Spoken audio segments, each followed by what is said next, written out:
Hey, Paul here for Retro Gaming Arts, and today we're going to be replacing the thermal paste on the original Xbox.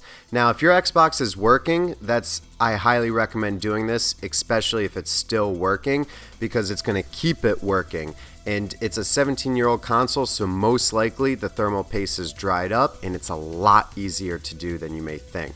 There's 6 screws holding it in the bottom, and the 6 on the bottom are a size T15. You'll also need a size T10 once you open the shell. So I'm just going to blast through opening this. It's underneath the rubber feet, and then once you get the shell off, that's where you'll need the T10 TORX bits, and they're right underneath here. And once you remove all of the screws, now we're going to be removing the hard drive and the disk drive. So it's just an IDE cable and a Molex connector. You just remove these so you can pull out the hard drive and then pull out the disk drive. And then that's pretty much it. Boom, you have your motherboard, access to your original Xbox. See what I'm saying? It's a lot easier so far. I mean, we're only taking it apart. So right here we're just removing the IDE cable, and now we also have the disk drive ribbon cable to remove as well. So we're going to just put those aside, and look how dirty and dusty it is. All these old consoles, like I said, it's a 17-year-old console, so we're just going to give it a quick dusting to help give us a clean workspace. And you see, all the dust is gone and it's nice and clean.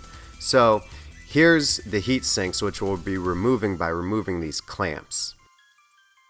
These clamps, you kind of gotta you gotta pry up a little bit of a corner. You kind of gotta push down and finagle with it. Just mess around with it and you'll be able to remove them. And then you see how that one heat sink comes off so easily. This one, not so much. And the reason why it's not coming off very easily is because the thermal paste is so dried up that it's like putty. It's like an adhesive glue. It's not actually transferring the heat anymore. And even though the Xbox still may work, you're still going to want to replace the thermal paste on it because it's not actually transferring heat and it can eventually overheat and die. And you see how I'm still struggling with it? So the trick to get it off is to actually pry it up with like a little flathead screwdriver against the little plastic housing, but you want to be careful because you can snap the plastic housing. And you see this thermal paste, you see like it's putty. So what we're going to use to remove it is 100% acetone. You can get it at like a local beauty store, I don't know, but it needs to be 100%. You could use rubbing alcohol, but this will make your life so much easier. 91% isopropyl alcohol isn't strong enough. You really need acetone, but you don't want fingernail polish remover. You want 100% acetone. And then put it on a cotton ball and just wipe away all the old thermal paste. You're really going to want to make sure you remove all of it completely. Absolutely completely get rid of all of it. And that's why the acetone, 100% acetone, will do it, and it'll make your life so much easier to do this. And like I said, 91% isopropyl alcohol will work, but you'll spend 40 minutes trying to remove it because this thermal paste is like glue after 17 years of being alive or whatever. Now that we've almost gotten all of the thermal paste removed, and just go back and forth, make sure you get all of it. And now after you get it removed off the chips, it's now time to remove it off of the heat sinks. And like I said, it's like putty. So this one came off easier. The bigger one, it came off a little easier. The littler one had the big trouble. So we're just going to push that acetone on there, let it absorb while we clean the other one. And this one came off fairly easy, and it's because it's 100% acetone. Can't stress that enough. Ever since I started using that, my life has been so much easier.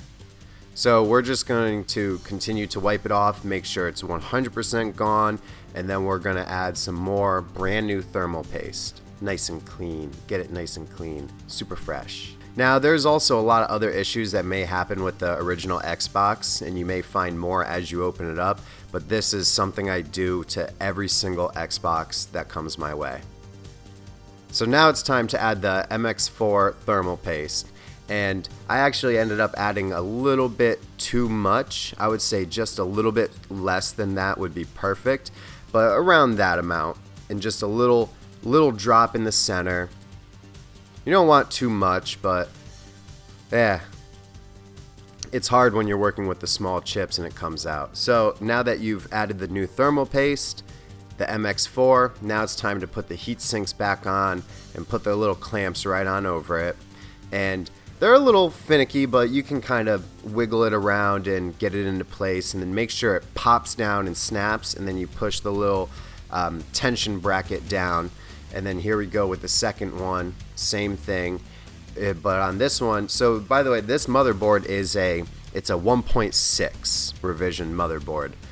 They'll be somewhat different based upon your motherboard. The older ones will have a little fan, but now that we have those back in, it's time to put in the CD drive and then the hard drive again. We're just going to plug it back in the exact way we took it out.